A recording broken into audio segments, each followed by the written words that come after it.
Welcome back to the catch up here on Cris Cyborg's YouTube channel. I am James Lynch. That is not Cris Cyborg. However, my next guest also picked up a big win on that same card that Cyborg was on. Justine Kish. Justine, how are you?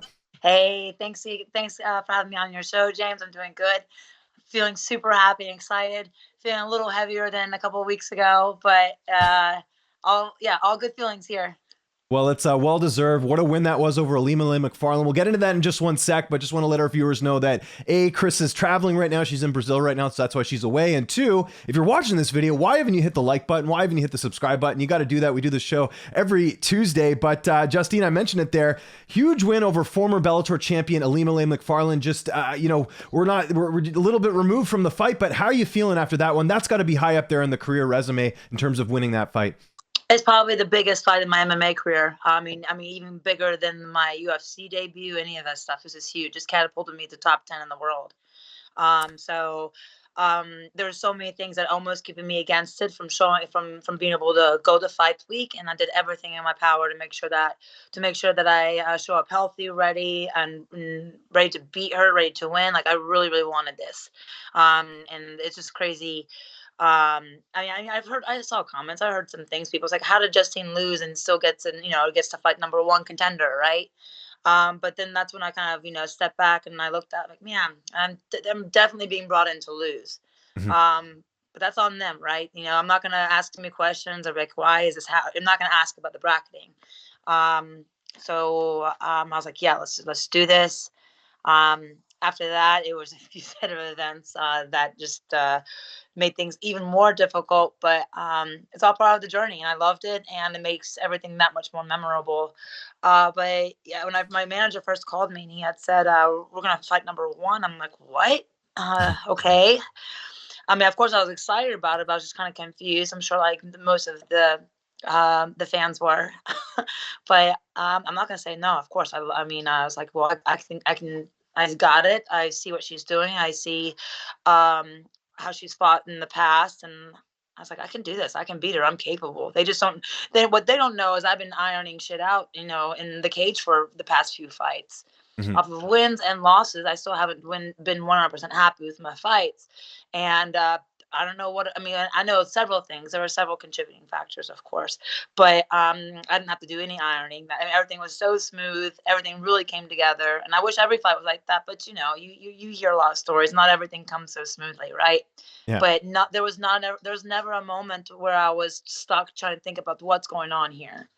And Yeah. that's really, really nice because there's a lot of moments in my last few fights. There was many of those moments. What's going on here? And time's going down, and really everything just came beautifully together. But it took a lot of people to help me. I mean, I'm happy to go into detail with that. Well, I just wanted to start too. Does the word vindication, does that sort of describe your feeling after the fight? Because anyone who's watched you fight, even your fights in the UFC, they were close losses. And then you come over to Bellator and here you are, not only fighting Ilima, who was their former champion, not only is she from Hawaii, but it was her comeback fight, right? Because she had lost, she had the huge layoff. So how much were you motivated by that as well? Just, seeing all these people saying, oh, Ilima's coming back to Hawaii, and here you have the opportunity to spoil the party, which you did. I mean, I've been watching the top 10s, top 5 girls, 3, 2, 1. I'm like, I've got this. I could beat them. I know I'm top tier. My performances, I've been performing at subpar. So that's been killing me. I'm not getting hurt in there. I'm not getting hurt in the cage. I said this in my last interview. I'm getting humped to death in there. So I just got to figure out how to use my body properly, and I got to get the right help for people that can, make sure I'm moving the right way. But man, I was very motivated to spoil her party. Like I know it's going to be huge, and I heard how big of an ordeal her walkouts are and everything. And I trained in such a way that I was like, you know what, mate, I'm going to try to make this fight a little bit shorter than her walkout. Yeah. I knew it was, I know it was a big deal. It's like it was very tribal. It was very beautiful. It was amazing, and I mean, there was a lot of booing too. That no one wanted me there, right? And that kind of gave me more fuel. I liked it. Yeah. I was during the walkout, I was trying to do like we played like a really pretty Hawaiian song that we played all throughout camp. And I changed even my old walkout songs. Like I said, man, this song I think is like riddled with like losses, right? So I was like, I actually was gonna have a production pick the walkout songs. Like I don't care. I just don't want to use that old song. I told my coaches was like, no, let's do the Hawaii song because they've been playing it all through camp. Mhm. And so that kind of put me in the mood. That got me doing like the silly, like little Hawaiian dances that I'm horrible at. And I could even hear someone saying like, no one was cheering for me at all, except of course the people that were there for me. And I even heard like while I was walking down the ramp, like, you're not Hawaiian, stop doing that. Like the fact you can hear people with comments like that, like there's no one looking your direction, right? And I Yeah. just found that more humorous than threatening, right? I was like, man, I'm gonna surprise all of these guys. Yeah. Speaking of surprises, was there anything in the fight that you weren't expecting from Ilima that maybe you weren't expecting? Like looking back on the fight now. That was really, really pretty. I expected, I mean, everything. Like the hardest thing for me was less was more in this fight. And you Mhm. guys know how much I love to strike. And I even rewatched the fights and they're saying, man, Justine's going to have to start striking. Justine's going to have to do more. And I knew that that's just exactly what she was waiting for. Yeah. Because and I've had issues in the past few fights with my range, and so I was not happy with my range, and so this last camp was more about space management, was about really doing less and really timing things, Mhm. timing it so that timing it to against her style and against the things that she does. And again, I know I'm top 10. I know I belong in that tier.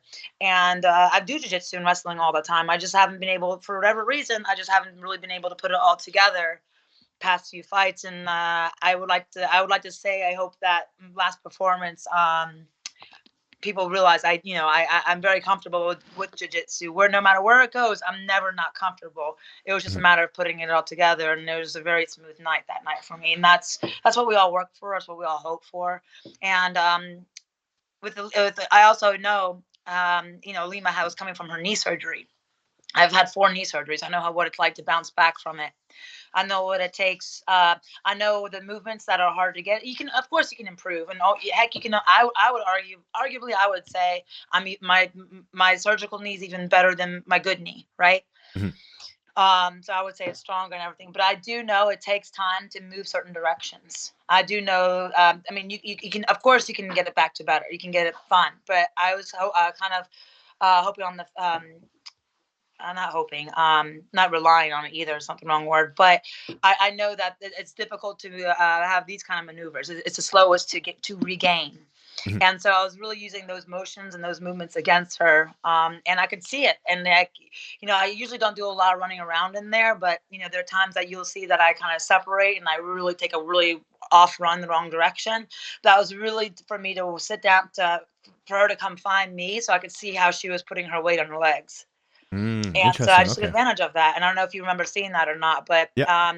I just kind of do I don't run a lot. Usually I'm just in there in the pocket a lot, right? So that's how much I really changed things up. And that was so hard because I love to strike. I love to be in the window in the pocket and just make it a dog fight. But man, I can't believe how much was stressed that I'm not allowed to do that in this fight. Yeah. No, it's such a good win. Just looking back now, the overall experience in Hawaii, getting to share that, a win on the same card as Cris Cyborg, who I know obviously you train with. Like, what looking back, like how memorable was the whole experience? Oh my God, there's so much, James. I didn't get to train with Chris a lot this camp.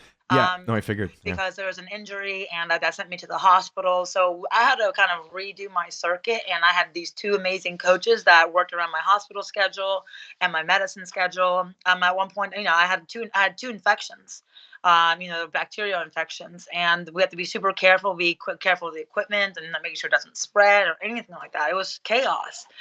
But I had a feeling, I was like, man, if I can get through this, I'll be able to. This fight is going to be great. It's going to be a great fight. But that was the fight right there, making sure I go to Hawaii healthy. I don't want to be a little twig in there either. So operating and working around the medicine schedule was hard because when you're on 3 antibiotics and IV antibiotics, it does things to me. Now I did my best to ignore it, and to focus on really the goal to go out there and to win. Um, I mean, Hawaii though is beautiful. God, what a powerful place! A beautiful place, and I hope I'm even Lima though. She invited me to go to her luau after the fight, which was really nice. But like you saw in the fight, there was times that I'm very proud of myself that I was going finally just comfortably going through jiu-jitsu maneuvers, takedowns. That's how I train. I train, Mhm. but that again, why I was able to bring it to life that night. I don't know. Hopefully, I'm going to try to repeat everything again. and I can continue being that versatile, I guess you could say, in fighting in MMA. Yeah. Yeah, no, it was a really, really good But performance. with Cris, like, but yeah, with Cris, it was very cool. But I mean, she was very understanding the fact that was going on in my life and my training camp. But when we all got to fight week together, we all make this noise like "Hey!" and every like no matter where she was in the hotel, if I could hear it, I would return the "Hey!" I would Oh, return cool. it. And even like in the corner rooms when we check in for the fight on fight day, you know, when she walks in, she goes, "Hey!" But we weren't in the same room, so I was like, "Hey!" It was just amazing energy like that. And I'm so glad that, I mean, the things that she helped me with and that her coaches worked with me, like we did our best to practice that in a different setting, in a different gym. So she just what an amazing level of support and understanding that came from her. And you know, she's in Brazil now, but when she gets back, we're gonna get right back at it, like we know, training together. And what's really, really cool is you know, both of my other coaches that she didn't really know, we all kind of came together, and we're all gonna help each other out, and making sure we're as comfortable and as ready and as prepared as possible. And so it's really cool to have that sense of team, that sense of team and family together, because they you know, we all knew each other, right? Yeah, So that's awesome. uh and I think I mean, after the fight, I got to go cage side and go right up there and watch her. Man, I mean, I've seen fights obviously up to the cage, but I've never seen her live. And I was telling her yesterday, I was like, and her, you know, her legs are all, she kicked a lot, so her legs are a little banged up. But I was like, Cris, like, you don't understand the noise it makes, like just the noise that the impact, like with her hits and her strikes, it's incredible. I've seen a lot of fights, I've just never heard it to those kind of sounds before out of a female, like bone on bone, and just like the hits, and it was very, very impressive. So it was really cool to be able to find to see her in those lights, because she doesn't do that to us in training. Thank No, God. yeah, it saves it for the fight. Yeah, no, which is great. Before we get out of here, when are you looking to get that next fight? Do you have it sort of a timetable? I want to go Okay. next month ASAP. Like again, like in Thailand, I was fighting every weekend. I'm Yeah. fine. I'm not injured. I want to get in. I can get in next month. So I'm wondering if I don't know if Juliana and Liz Carmouche. I mean, I think, like, you know, just defeating number one, I feel like they will do a rematch, and so it's controversial. And maybe I'll get the loser, and then I don't know. Maybe I'm really jumping the gun here. But I want to go again next month. I'm good. I'm healthy. I want to keep this momentum going. And Cris will be back soon. We're ready to get back after it. We both just want to go. We love training, competing, and just getting as much as we can. Right. Yeah, that's awesome. Justine, thanks so much for doing this. So glad to talk to you after such a big win. If there's anyone you want to thank, any sponsors, any social media you want to plug, I'll give you the last word. Oh my gosh. Well, of course, I want to thank my doctors that got me through the infection. Dr. McKinnell, Dr. Raffi. I want to thank my sponsors that helped me make, you know, cover expenses that I needed for my camp. And I have King Harbor, of course, King Harbor Performance, Cris Cyborg's gym, Spencer Gear and Pettis, and Hughes and Associates.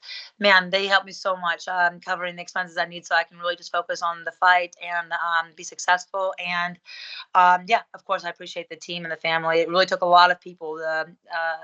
I'm very grateful. Even my roommates helped me take care of me with all the pain that I was having. So of course, I am very grateful for everyone doing what they did for me, because it all contributed to the success I had on April 23rd. So of course, thank you so much from the bottom of my heart to my friends, sponsors, and teammates, and my family. And Awesome. thanks for having me on your show. I love being on your show.